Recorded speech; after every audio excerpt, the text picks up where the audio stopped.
Namanya terdengar asing di telinga orang kota, tapi siapapun yang pernah singgah di pesisir selatan Jawa pasti mengenalnya. Kampung Layat, tempat di mana kematian tidak pernah benar-benar berakhir. Di sana tanahnya basah, bahkan saat musim kemarau, pohon ketapang tumbuh lebih tinggi dari rumah. Seolah menyimpan sesuatu di balik rimbunnya dedaunan. Angin yang berembus membawa bisik-bisik tak bernama. Orang-orang menyebutnya tanah yang dikutuk. Aku kembali ke kampung itu di bulan ketiga musim kemarau. Langit cerah, tapi suasana terasa berat. Bukan karena cuaca, tapi karena kabar dari ibu. Beliau sakit, katanya, dan ingin aku pulang, tapi aku tahu bukan hanya itu. Suara beliau saat menelepon malam itu bergetar seperti ada yang tak bisa ia ucapkan dengan kata-kata. Di jalan masuk kampung, kulihat gapura tua yang dulu dicat merah kini menghitam oleh lumut. Tertulis Kampung Layat dengan cat putih yang mulai pudar. Tak jauh dari situ, para ibu berkumpul di depan rumah Pak Murad, salah satu tokoh tua yang aku kenal sejak kecil. Seseorang berbisik padaku, Pak Murad meninggal kemarin malam. Ucapannya lirih, tapi cukup untuk membuat dadaku sesak. Aku tak bisa menghindar, turut takziah adalah kewajiban. Di sana, suasana duka menyelimuti rumah kayu itu. Wajah Pak Murad tampak tenang di dalam kafan. Tapi entah kenapa tubuhku menggigil saat menatapnya. Bukan karena takut, tapi ada sesuatu yang aneh. Matanya tertutup, tapi wajahnya seperti menyimpan senyum sama. Bukan senyum damai, melainkan senyum yang membuat bulu kuduk berdiri. Seusai pemakaman, langit berubah mendung, padahal ramalan cuaca menjanjikan cerah sepanjang minggu. Di malam itu, suara burung hantu terdengar sangat dekat. Ibu bilang sudah 3 orang di kampung yang bermimpi didatangi almarhum. Dalam mimpi itu, Pak Murad berdiri di depan rumah mereka sambil berkata, "Ikutlah aku."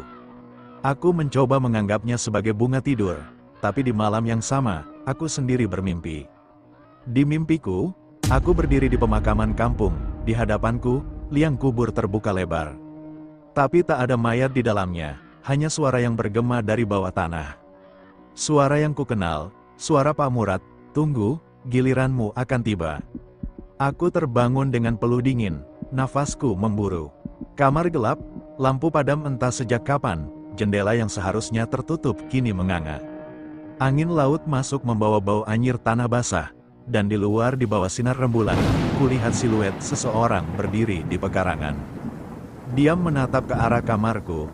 Itu bukan maling, itu bukan manusia. Itu dia, Pak Murad. Sejak malam itu, tidur bukan lagi tempat beristirahat. Setiap kali aku menutup mata, suara tanah digali dan desahan berat seperti orang merangkak dari liang kubur mengisi telingaku. Pagi harinya, aku mencoba meyakinkan diri bahwa semua itu hanya permainan pikiran. Tapi keyakinanku mulai goyah saat ibu berkata, "Mbah Sari datang subuh tadi. Dia titip pesan, jangan keluar rumah selepas maghrib, Mbah Sari." Nama itu sudah lama tak kudengar. Ia penjaga adat lama di kampung ini. Usianya mungkin sudah lebih dari 80. Dulu aku sering mendengarnya mengucap mantra saat ada yang meninggal. Tapi sejak banyak orang memilih cara modern, suara Mbah Sari perlahan hilang dari telinga kampung. Namun pesan subuh itu bukan pesan biasa. Di sini kalau Mbah Sari sudah bicara, berarti ada sesuatu yang benar-benar tidak beres. Hari-hari setelah kematian Pak Murad berubah jadi bayang-bayang. Warga mulai menghitung hari secara diam-diam, setiap malam ada saja kejadian ganjil. Anak kecil yang mengigau, ayam berkokok sebelum tengah malam, dan suara pintu diketuk 3 kali padahal tidak ada siapa-siapa di luar. Yang paling membuat gemetar adalah cerita dari Bu Lestari. Ia mengaku melihat Pak Murad berdiri di depan rumahnya sekitar pukul 2 dini hari. Lelaki tua itu berdiri tanpa alas kaki mengenakan baju terakhir yang dipakaikan saat dikubur. Wajahnya tenang, tapi yang mengerikan, ia menggendong sesuatu yang tertutup kain putih kecil. Saat Bu Lestari menatap lebih lama, kain itu bergerak seperti menendang. Beberapa warga menganggap itu halusinasi, tapi tidak dengan orang-orang tua. Mereka mulai menyalakan dupa setiap malam, membaca doa yang bahkan aku tidak tahu artinya. Ada pula yang menggantungkan sapu lidi di pintu rumah, tanda penolak bala warisan leluhur. Kampung Layat seolah mundur ke masa lalu yang suram. Aku mencoba menghindari semua itu, Tapi satu malam saat aku sedang mencuci muka di sumur belakang rumah, aku melihat sesuatu. Di dasar sumur, pantulan wajahku bukan wajahku. Wajah itu punya sorot mata kosong dan bibirnya tersenyum. Saat ku tatap lebih lama, ia berkata pelan, 40 hari lagi, waktumu habis. Air dari sumur itu masih kucicipi sampai sekarang, rasanya asin seperti air laut. Padahal sumur itu sejak dulu selalu tawar, tak ada yang bisa menjelaskan itu. Esoknya kabar duka kembali menyebar, seorang pemuda bernama Wawan ditemukan meninggal di dapur rumahnya. Tubuhnya kaku, tangan mencengkeram keras lantai tanah, dan matanya terbuka. Di sekeliling tubuhnya ada bekas tapak kaki bukan 1, tapi 12. Semua mengarah ke dalam mengelilinginya seperti orang-orang yang sedang menyaksikan sesuatu. Wawan adalah orang yang paling lantang menertawakan cerita Pak Murad yang gentayangan. Bahkan 2 hari lalu ia sempat mengatakan kalau arwah itu benar ada, suruh saja mampir ke rumahku. Mungkin ia datang. Kematian Wawan membuat suasana kampung benar-benar membeku. Tidak ada yang berani keluar malam, warung tutup lebih awal. Bahkan masjid pun mulai sepi jamaah saat Isya, yang terdengar hanyalah gonggongan anjing dan desir angin dari arah laut. Kampung Layat bukan lagi tempat tinggal, ia berubah menjadi ruang tunggu. Menunggu giliran, aku memutuskan untuk menemui Mbah Sari. Rumahnya terletak di ujung kampung, dikelilingi pohon-pohon randu yang menjulang dan halaman yang selalu penuh dengan bau kayu bakar dan dupa kering. Ia sudah menungguku di beranda seolah tahu aku akan datang. Panjenengan sudah lihat, kan, katanya tanpa basa-basi. Aku hanya mengangguk, 40 hari itu bukan cuma hitungan. Itu pintu, saat pintu dibuka, yang belum tenang akan masuk dan yang masih hidup akan diganggu. Karena arwah tidak suka sendiri, ia ingin teman dan jika ia meninggal tidak dalam tenang, ia akan mencari pengganti. Aku ingin bertanya, kenapa sekarang arwah-arwah itu lebih agresif? Tapi Mbah Sari lebih dulu bicara, kampung ini sudah lama menyimpan kebusukan. Semua ini bukan kutukan dari langit, nak, ini akibat perbuatan manusia sendiri. Dulu pernah ada seorang dukun tua yang diusir paksa dari sini. Ia dituduh membuat celaka anak kepala dusun. Tanpa bukti, tanpa bicara, dia diarak dan dipukuli sampai mati. Tapi sebelum mati, ia bersumpah, ia bilang, selama tanah ini tak membersihkan dosanya, setiap orang yang mati akan jadi penagih nyawa berikutnya. Aku terdiam, di sekolah kami tidak pernah diajarkan sejarah itu. Bahkan di antara warga cerita seperti itu hanya disebut sebagai dongeng. Tapi kini terasa nyata, mereka tidak ingin didoakan. Kata Mbah Sari lirih, mereka ingin dikenang, mereka ingin keadilan. Dan selama nama-nama mereka dilupakan mereka akan datang kembali. Membawa kematian, aku menelan ludah, semua semakin masuk akal. Tapi siapa nama dukun itu? Siapa saja yang dulu pernah menjadi korban? Dan apakah Pak Murad termasuk? Pak Murad dulu anak dari kepala dusun lama. Dia yang ikut mengusir si dukun. Mata Mbah Sari tajam menatapku. Dia tahu semua ini dan mungkin sebelum meninggal dia sudah merasa waktunya tiba. Aku menggigil, jadi kematian Pak Murad bukan tanpa sebab. Ia adalah titik awal dari rentetan utang yang belum lunas. Dan kini arwahnya kembali bukan hanya untuk mengajak orang mati, tapi untuk memperingatkan bahwa daftar penjemputan belum selesai. Berapa orang yang harus ikut sebelum pintunya tertutup? Tanahku, Mbah Sari menunduk. Sebanyak mereka yang dulu ikut menumpahkan darah dan keturunannya. Dek, aku sadar sesuatu, aku juga bagian dari itu, malam ke-14. Setelah kematian Pak Murad, angin dari laut tak lagi membawa suara ombak. Yang terdengar hanya gemerisik dedaunan dan bisikan samar yang sulit dimengerti. Aku duduk di kamar memandangi kalender tua yang tergantung di dinding. Hari demi hari kutandai dengan pena merah, dan sekarang lingkaran itu ada di angka 14. Masih tersisa 26 hari lagi, namun rasanya waktu itu mengerut seperti sebentar lagi semuanya akan berakhir.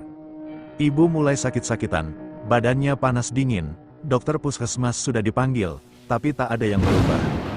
Kata mereka, ini hanya masuk angin dan kelelahan, tapi ibu sering mengigau di malam hari, mengucapkan nama-nama yang asing bagiku. Kadang ia menangis sambil memeluk bantal, seolah sedang meminta maaf pada seseorang yang tak terlihat. Di suatu malam yang pengap, aku terbangun karena mendengar suara ketukan pelan dari arah luar rumah. Sekali, 2 kali, 3 kali, lalu hening, jantungku berdetak cepat. Aku bangkit perlahan, berjalan ke arah jendela, tidak ada siapa-siapa. Tapi di tanah depan rumah, kulihat jejak kaki basah, panjang seperti bekas langkah orang dewasa, namun tidak beraturan seperti diseret. Keesokan harinya, aku mendatangi pemakaman di ujung kampung.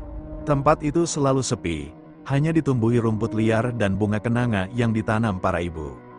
Setiap usai tahlilan, aku ingin memastikan sesuatu. Kuburan Pak Murad berada di sisi paling utara dekat dengan pohon waru besar yang akarnya menembus batu nisan. Aku berdiri di sana diam, tapi saat aku hendak pergi, angin bertiup kencang. Dedawan berguguran, dan dari balik semak-semak, aku mendengar suara bukan angin, bukan serangga. Itu suara seperti napas berat dari dalam tanah. Kupasang telinga lebih dekat ke nisan, lalu terdengar suara pelan. Teredam, jangan biarkan aku sendiri. Aku mundur dengan tubuh gemetar. Langkahku goyah, mataku mengabur. Tapi sebelum benar-benar meninggalkan area makam, aku melihat ada sesuatu yang menjulur dari balik gundukan tanah seperti tali kain putih atau mungkin ujung kafan. Ia bergerak pelan seperti sedang ditarik ke dalam. Malamnya, mimpi itu datang lagi. Aku berjalan di lorong sempit yang gelap. Dindingnya basah dan di setiap sudutnya ada sosok duduk membelakangiku. Mereka menangis, mereka mengusap wajahnya, mereka semua memakai kain kafan. Tapi wajah mereka bukan orang asing, mereka adalah orang-orang kampung. Wajah mereka adalah wajah para tetangga yang masih hidup. Dan di ujung lorong berdiri Pak, kali ini ia menatapku langsung. Matanya merah, tapi bukan karena marah, ia seperti menahan rasa. Di sebelahnya berdiri seorang lelaki tua berambut gimbal mengenakan kain lusuh dengan tatapan kosong. Mbah Sari pernah menyebutnya dukun yang dikutuk. Pak Murad berkata, kau harus memilih mati atau menggali kembali dosa kampung ini. Aku tersentak bangun, napas memburu, tapi di ujung tempat tidurku, seseorang duduk. Ia membelakangiku, kain kafan menjuntai dari pundaknya dan ia berkata dengan suara serak, sudah waktunya. Pagi harinya tak ada tanda bahwa seseorang benar-benar duduk di ujung tempat tidurku semalam. Tapi bau tanah basah masih menggantung di udara kamar. Seolah seseorang baru saja keluar dari liang kubur. Aku tak berani menceritakannya pada ibu yang kini semakin lemah dan lebih sering berdiam diri. Matanya kosong tapi sesekali menangis tanpa suara. Tangannya gemetar saat memegang tasbih dan bisikannya tak lagi utuh menyebut nama Allah. Yang keluar justru ucapan, ampuni aku tak berniat. Aku hanya ikut perintah siapa? Hari itu aku mendatangi rumah Pak Darto, mantan carik desa yang pernah menjabat saat Pak Murad masih kepala dusun. Ia dikenal pendiam dan jarang bergaul sejak istrinya meninggal.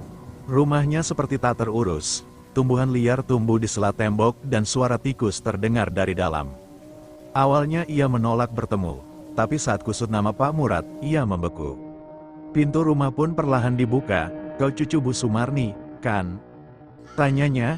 Aku mengangguk, ia mempersilakan aku duduk di ruang tengah yang pengap. Lalu ia berkata, aku tahu kenapa kau datang, semua ini karena masa lalu yang dikubur terlalu dalam. Kami semua dulu ikut bersalah termasuk aku, kami membungkam seseorang yang seharusnya diberi keadilan. Dukun tua itu, ia tak bersalah, tapi kami butuh kambing hitam saat anak Pak Murad mati keracunan. Aku terdiam, tanganku mengepal di atas paha, ia melanjutkan. Dulu anak itu meminum air dari kendi yang digunakan saat upacara bersih desa. Air itu seharusnya hanya simbolik, tapi karena kelalaian, anak itu meminumnya langsung. Tak lama ia muntah darah dan mati, orang-orang panik. Pak Murad marah besar, ia butuh pelampiasan dan dukun itulah korbannya. Pak Darto menunduk, wajahnya dipenuhi penyesalan, dukun itu dikubur hidup-hidup. Tidak di pemakaman, tapi di tanah kosong belakang balai desa, tanpa doa, tanpa kain kafan. Dan sejak malam itu, satu persatu dari kami didatangi dalam mimpi. Ia bilang, kalian telah memutus jalan pulangku, tapi semua pura-pura tak peduli.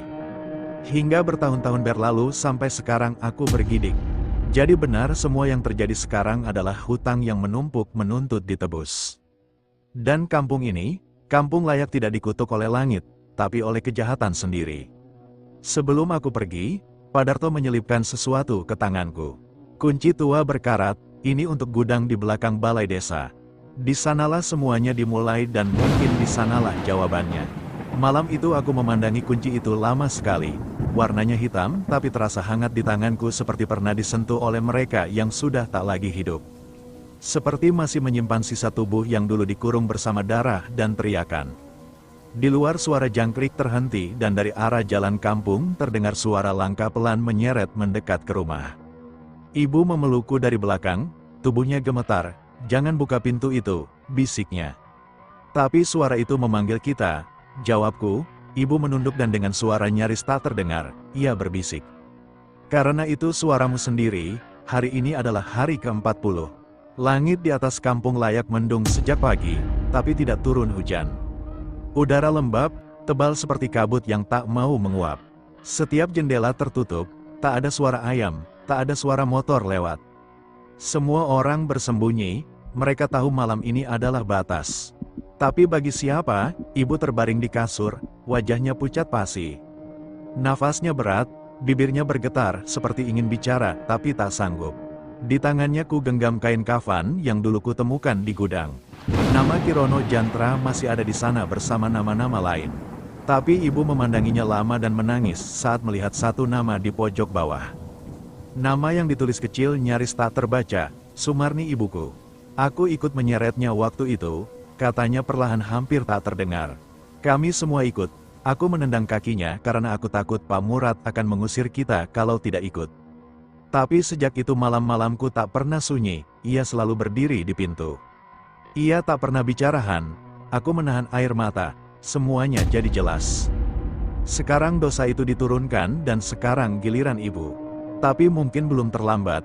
Aku mengambil kain kafan itu lalu pergi ke tempat yang seharusnya tak pernah dilupakan belakang balai desa. Di sana dengan cangkul dan tangan telanjang aku mulai menggali tanah kering yang menutup sumur batu. Tanah itu keras seolah menolak untuk dibuka, tapi aku teruskan. Jari-jari tanganku berdarah, kuku terkelupas, aku tak peduli. Setelah beberapa jam, cangkulku mengenai sesuatu, kayu, papan tua, aku bersihkan dengan tangan. Papan itu penuh paku, tapi sudah lapuk. Saat aku mengangkatnya, bau busuk keluar seketika seperti napas dari liang neraka. Di dalamnya kerangka sudah tak utuh, tapi masih terbungkus sobekan kain yang dulunya putih. Aku keluarkan kain kafan dari saku dan kutupkan pada tubuh itu. Lalu kutunduk membaca doa yang selama ini tertinggal. Dengan air mata aku sebut satu-satu nama yang tertulis di kain. Terakhir aku menyebut nama Kirono Jantra. Suaraku bergetar, tapi malam mendengarkan. Angin berhenti, langit menjadi hitam dan dari balik pepohonan suara-suara mulai berdatangan. Bukan manusia, tapi langkah-langkah tak terlihat datang dari arah kampung. Sosok-sosok berkafan muncul dari bayang-bayang, wajah mereka tak utuh, tubuh mereka tergores. Tapi mereka berdiri sedia mengelilingi lubang tempat jenazah itu kini dibaringkan dengan layak. Di antara mereka, aku melihat Pak Mura, ia tersenyum untuk pertama kalinya. Lalu muncul sosok terakhir tinggi kurus, rambut panjang menjuntai, mata putih yang menyala seperti bara. Kirono Jantra, ia melangkah perlahan mendekati lubang. Tubuhnya tak lagi penuh luka, tapi matanya menyapu semua yang ada di sekitarnya. Lalu ia menunduk padaku dan masuk ke dalam lubang. Satu persatu sosok berkafan menghilang seperti kabut yang diserap bumi. Malam kembali tenang, tak ada suara, hanya detak jantungku sendiri. Aku menutup lubang itu perlahan lalu menancapkan papan kayu sebagai penanda. Di papan itu kutulis, "Di sini dimakamkan mereka yang dilupakan." Saat kembali ke rumah, ibu sudah tertidur. Nafasnya tenang, wajahnya bersih, seolah beban bertahun-tahun telah lepas dari pundaknya. Malam hari ke-40 pun lewat tanpa suara tangis, tanpa kematian. Kampung Layat tidak akan pernah sama. Tapi setidaknya malam itu untuk pertama kalinya tidak ada yang dipanggil untuk ikut mati.